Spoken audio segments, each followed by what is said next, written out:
The first 72 hours after a suicide occurs in the community are very critical. Having a plan in place beforehand will provide the most effective response. When a suicide occurs, those who may have witnessed the event or those who responded will most likely be overpowered with strong emotional and physical reactions. To prepare, communities will want to identify a care support team to work with law enforcement to respond quickly, assess safety, and provide support to those who are most impacted. The strongest team will usually be local people plus trained professionals who are often from outside the community. Professional care support team members are often trained in critical incident stress management. Critical incident teams can be brought into the community to provide immediate relief or support during a crisis. To request a critical care team, call your regional healthcare corporation or the local community behavioral health center.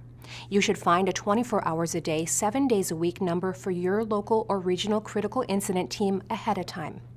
You can also refer to the Preparing for the First 72 Hours chapter of the Postvention Guide for referrals and resources in Alaska.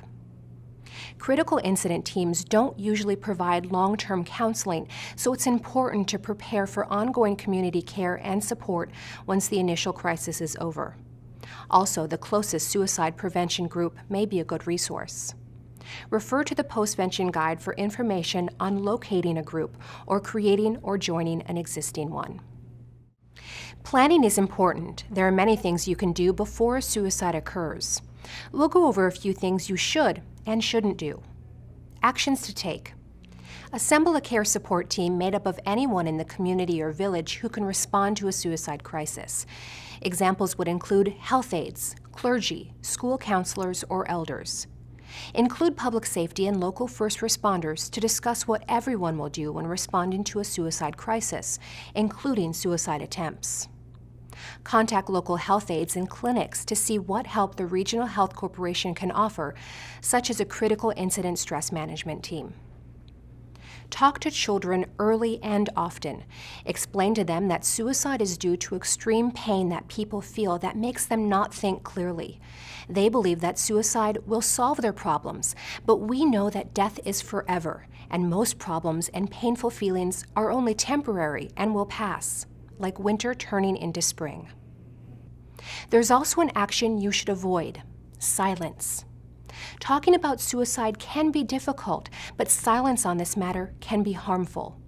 Talk openly about people's thoughts and feelings about past suicides. Reinforce the idea that suicide is preventable and unacceptable. All of these conversations can be part of the larger healing process and help prevent further suicides. This section is for communities who have lost someone to suicide. Having a plan in place will make the process run more smoothly. First, we'll talk about the actions you should take.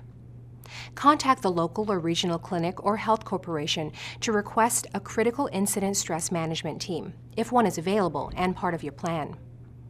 Identify others who may be at risk. You should talk to them and ask them directly if they are also thinking about suicide. Keep watch and observe. Have gatekeepers on alert. Gatekeepers are people who are well known in the community and likely to know if someone is depressed and vulnerable, or people who have gone through the gatekeeper training offered in Alaska. You should also identify a safe house for youth. Encourage family and community members to talk, start the grief process, and share with others who have experienced suicide loss. Parents and adults should process their own grief before talking with children. Help arrange funeral services as a private ceremony reserved only for close family members, relatives, and friends. Holding a big ceremony for someone who died by suicide could make the aftermath look worthwhile to someone else who's also thinking about suicide. A vulnerable person might see death as a way to get positive attention, especially if they do not get it in life. Give media the covering suicide guidelines found later in this video and in the Members of the Media chapter in the Postvention Guide. Seek spiritual guidance, clergy, and other cultural practices that honor traditional healing. There are also actions to avoid in the event of a suicide in your community. Public announcements, such as messages on VHF that a suicide has occurred, The news should be shared in private so that people can be comforted based on their reaction to the event.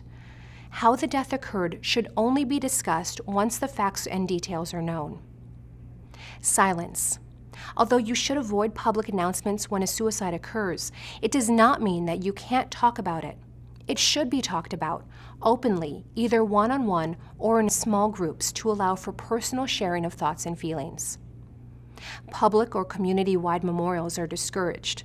It's often difficult for others who are experiencing suicidal thoughts to separate the memorial of a person who has died from the act of suicide. They may see the person's choice of suicide as a desirable option. Talking with the media, newspapers, or radio about the details of a suicide is also discouraged. Details can promote suicidal thoughts in someone who is vulnerable. Suicide is generally a response to a very complex situation. To try to sum it up with speculation does disservice to everyone. Do not suggest that suicide is a normal response to a common problem. Suicide is most often due to several factors that are not easily explained. Information released to the media or in public should acknowledge that fact to avoid normalizing the event. Research has shown that we need to talk openly about suicide, but the manner in which we speak of and communicate about suicide is extremely important. Certain things can increase the risk of suicide among others in that village or community, which is counterproductive to the goals of Postvention. Talking about suicide requires care and thought. It's important not to make suicide seem normal or appear as an acceptable way to deal with problems or get positive attention, even if that is not the intention of the message. Here are some basic guidelines from the National Suicide Prevention Resource Center to make things better, not worse. Things you should do. Acknowledge that the person was having difficulties so people will understand that suicide doesn't come out of nowhere, but avoid gossip about the causes. All of the reasons behind a suicide might never be known, and no one wants to be hurtful to loved ones left behind. Share feelings with one another, but be careful when and how. Parents and adults should process their own feelings before helping youth talk about how they feel. Someone who is feeling angry should be careful to express those feelings only around someone who's prepared to hear them. Maybe to a pastor or someone who is not as close to the deceased in order to spare the feelings of those who are feeling fragile.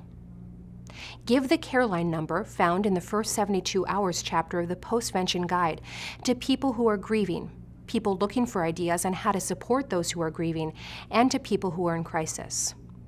For young people who might be more comfortable texting, the care line has text-based help available during much of the week. That number is also in the Postvention Guide, along with contact information for other state and national resources. Share that suicide is preventable. Research has found that 90% of the people who have died by suicide have a medical condition such as depression or substance abuse problems. These are treatable conditions, but be careful not to imply that anyone other than the person who committed the act is responsible for a previous suicide, just because someone was not able to prevent it. You may want to share the warning signs of suicide. Sometimes in the days, weeks, or months after a suicide, other vulnerable community members start feeling suicidal and show some of these signs, which can be very clear or more subtle. A complete list of these signs can be found in the first 72 hours chapter of the Postvention Guide. Talking about wanting to die. Talking about feeling hopeless or having no purpose. Talking about feeling trapped or being in unbearable pain. Talking about being a burden to others. Increasing use of alcohol or drugs. Withdrawing or feeling isolated. Displaying extreme mood swings. Giving away prized possessions. The more of these signs a person shows, the greater the risk. Warning signs are associated with suicide, but may not be what causes a suicide. If someone exhibits these warning signs, it is okay to ask direct questions. Are you thinking of killing yourself? Do you wish you could fall asleep and never wake up? If you feel the person is thinking of ending their life, there are things you can do. Offer them the care line number found in the Postvention Guide. Try not to leave the person alone. Remove guns, knives, and other weapons that could be used in a suicide attempt. Call Careline for suggestions on what else to do. Go with the person to a health professional, if at all possible. There are also things you should not do after a suicide has occurred. Don't glorify people who have died by suicide. Comments and events that seem to celebrate the person and gloss over difficulties the person had can be harmful because vulnerable people, especially young people, may see suicide as a way to get positive attention in the community that they don't get in regular daily life. Don't present suicide as a normal, common event. While significant numbers of people die by suicide and each suicide has a huge impact, the fact remains that most people do not turn to suicide during times of struggle and pain. They find more constructive ways to cope and to carry on. When we talk about suicide, we want that message to come through loud and clear, clearly expressing that suicide is not normal and that there is a community expectation of seeking help and enduring can be a protective barrier against suicide. Don't present suicide as an inexplicable act of an otherwise healthy or high-achieving person, or explain it away as stress-related. This might encourage vulnerable people to identify with the person who died. Presenting suicide as an understandable response to a stressful situation may also be harmful. Oversimplifications such as these can mislead people into believing that suicide is a normal response to fairly common life circumstances. Also, giving an overly simple explanation misses the opportunity to inform people about both the complexity and preventability of suicide. Don't give detailed descriptions of suicide victims or how the person died. Research shows that pictures or detailed descriptions of how or where a person died by suicide can be a factor in vulnerable individuals imitating the act. Clinicians believe the danger is even greater if there is a detailed description of the method. If vulnerable individuals can identify with the means and method of how the person took their life, that might lead to them considering ending their lives in the same way. The most effective way to prepare is to have a checklist to be used in the all-critical first 72 hours after a suicide. The list can be found in the Postvention guide in the first 72 hours chapter. This will include important steps, contact information, and other helpful tips that will make this process efficient.